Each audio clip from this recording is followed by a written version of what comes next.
Nintendo is a company that's kept alive largely by its exclusives, games like Zelda and Mario. No, not that Mario. Anyway, in a previous short, I covered 4 weird Nintendo exclusives developed by third-party companies, and we're going to be taking a look at some more here today. Starting things off, we have Survivor, released for the Nintendo DS and Wii in 2009 and 2010.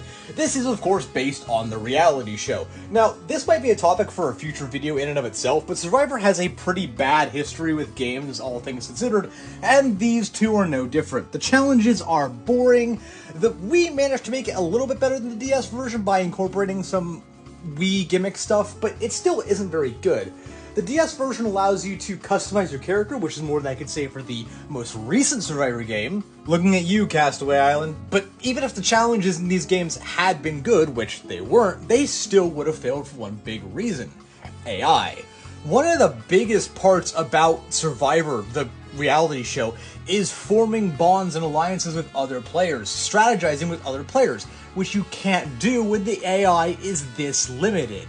The whole social aspect of the game goes out the window, and as such, these games are really bad. I do not recommend playing them, even as a Survivor fan. Speaking of tie-in games I would recommend not playing even if you're a fan of the show they're based on, Doctor Who Evacuation Earth for the DS and Doctor Who Return to Earth for the Wii.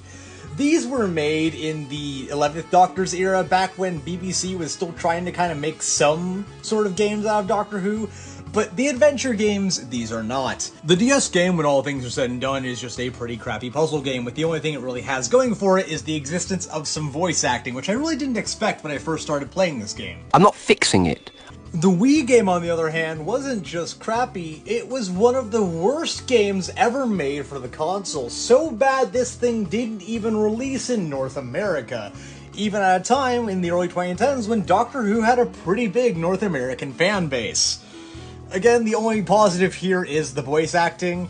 It's not the only game that Doctor Who made for the Wii. They had a previous one with Doctor Who Top Trumps going to the Wii as well, but this game was just absolutely terrible.